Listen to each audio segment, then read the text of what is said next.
Salut à tous les Blaugrana. La Fédération espagnole de football accorde à la Liga l'autorisation de jouer le match de Villarreal et le FC Barcelone aux États-Unis. Le club de Fabregas, Como a transmis une demande officielle au FC Barcelone pour s'attacher les services d'Iñaki Peña. Ce lundi, Dani Rodríguez a pu participer à certaines séquences collectives lors de la séance d'entraînement. Le feu vert médical a été envoyé à la direction pour ce jeune joueur blessé pendant une année. Reste avec vous pour découvrir qui est ce joueur. À tout de suite. C'est une décision historique et forcément polémique. La radio espagnole COP révèle que la Fédération espagnole de football a donné son feu vert pour délocaliser la rencontre Villarreal FC Barcelone en direction Miami, aux États-Unis. Une première dans l'histoire récente de la Liga, et un coup marketing qui risque de faire beaucoup de bruit. Selon COP, le match initialement prévu en Espagne sera déplacé de l'autre côté de l'Atlantique. Villarreal et le Barça devraient donc s'affronter sur le sol américain, dans un stade qui pourrait accueillir des dizaines de milliers de supporters, dont une grande partie issue de la diaspora hispanophone et catalane. La Fédération espagnole a validé le principe, mais la balle est maintenant dans le camp de l'UEFA. L'instance européenne doit encore donner son accord officiel pour autoriser cette rencontre hors du territoire national. Ce n'est pas la première fois que l'idée de jouer un match de Liga aux États-Unis refait surface. En 2019, un projet similaire entre le Barça et Gérone avait été avorté après l'opposition de la FIFA et de l'UEFA. Pour Javier Tebas, président de la Liga, ce type d'événement est une vitrine pour exporter le championnat espagnol, séduire de nouveaux sponsors et toucher un marché colossal. Celui des États-Unis, où le football connaît une croissance spectaculaire, notamment en vue de la Coupe du Monde 2026.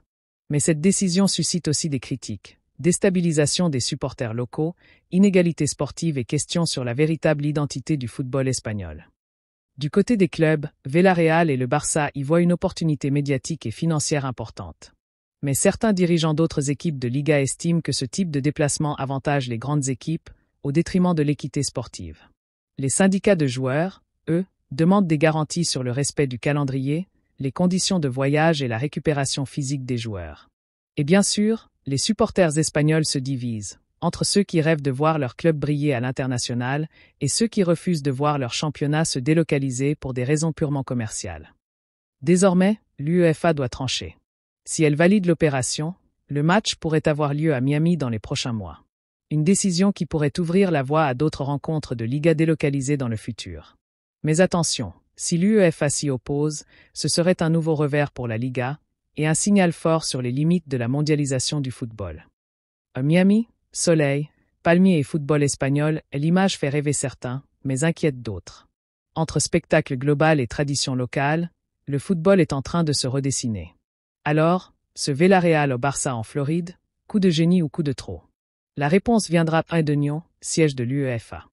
À hier soir, pendant que le FC Barcelone disputait son traditionnel trophée Joan Gamper, une information est tombée en coulisses. Le club italien de Como a officiellement demandé Iñaki Peña au Barça. Une approche qui pourrait rebattre les cartes pour l'avenir du gardien catalan. Selon Alfredo Pedula, journaliste italien bien informé sur le mercato, Como a transmis une demande officielle au FC Barcelone pour s'attacher les services d'Iñaki Peña. Le timing est marquant. La démarche a eu lieu hier soir, en plein événement festif pour le Barça, ce qui montre l'urgence et la détermination du club lombard. Iñaki Peña, 25 ans, est actuellement la doublure de Marc-André Ter Stegen. Malgré son talent, il a peu de temps de jeu et aspire à jouer plus régulièrement. Toujours selon Pedula, Peña dispose d'au moins 2 autres propositions, preuve que sa cote est élevée sur le marché.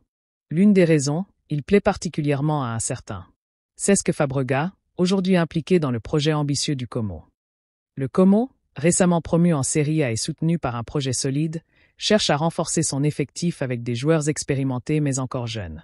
Le club italien mise sur son réseau et l'influence d'anciens joueurs de haut niveau comme Fabregas pour séduire des profils comme Peña. Du côté du FC Barcelone, la situation est délicate. Ter Stegen est indiscutable, mais perdre Peña signifierait devoir trouver un remplaçant fiable immédiatement. La décision finale dépendra donc de l'offre, de la volonté du joueur et du plan sportif du Barça pour cette saison.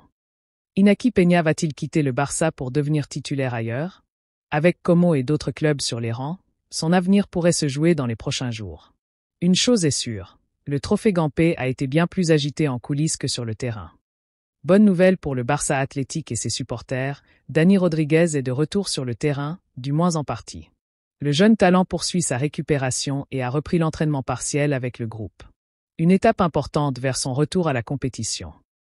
Ce lundi, le compte officiel du FC Barcelona B a confirmé que Dani Rodríguez a pu participer à certaines séquences collectives lors de la séance d'entraînement.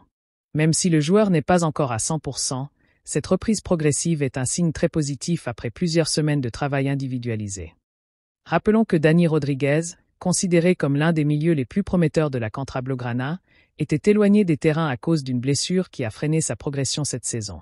Sa présence dans le groupe est un atout majeur pour Rafa Márquez, l'entraîneur du Barça Athletic, surtout dans la course aux play-offs de Primera Fédération.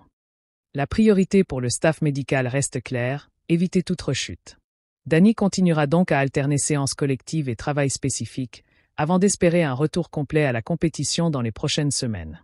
Pour le Barça Athletic, récupérer un joueur de sa qualité pourrait être un élément décisif dans les moments clés de la saison.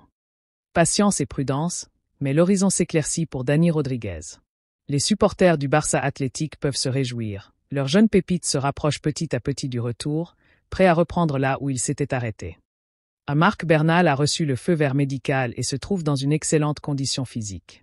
Mais attention, un détail médical impose encore un petit délai avant de le revoir en match officiel. La décision finale appartient désormais à Hansi Flick. Selon les informations de Carlos Monfort, Marc Bernal, jeune milieu de terrain prometteur du Barça, a été déclaré apte par le staff médical. Après son opération, le joueur a récupéré plus vite que prévu et affiche des indicateurs physiques impressionnants. Malgré ce feu vert, les médecins du club recommandent de respecter une précaution. Attendre exactement 365 minutes de jeu cumulé après l'opération avant de l'exposer à un match officiel complet. Ce délai vise à garantir une reprise sans risque et éviter toute rechute. Hansi Flick, entraîneur du Barça, doit maintenant trancher. Utiliser Bernal progressivement, peut-être en le faisant entrer en fin de match, ou patienter encore un peu avant de le relancer dans la compétition. Ce choix sera stratégique, car le Barça entame une période charnière avec plusieurs matchs importants au calendrier. Le retour de Bernal pourrait offrir au milieu de terrain du Barça une option supplémentaire, surtout pour gérer la rotation et apporter de la fraîcheur. Ses qualités techniques et sa vision du jeu en font un profil précieux dans l'effectif, que Flick aimerait intégrer dès que les conditions médicales seront remplies. Marc Bernal est prêt, ou presque. Sa récupération est un succès, mais la prudence reste de mise. La décision finale appartient désormais à Flick, qui devra peser entre impatience sportive et sagesse médicale.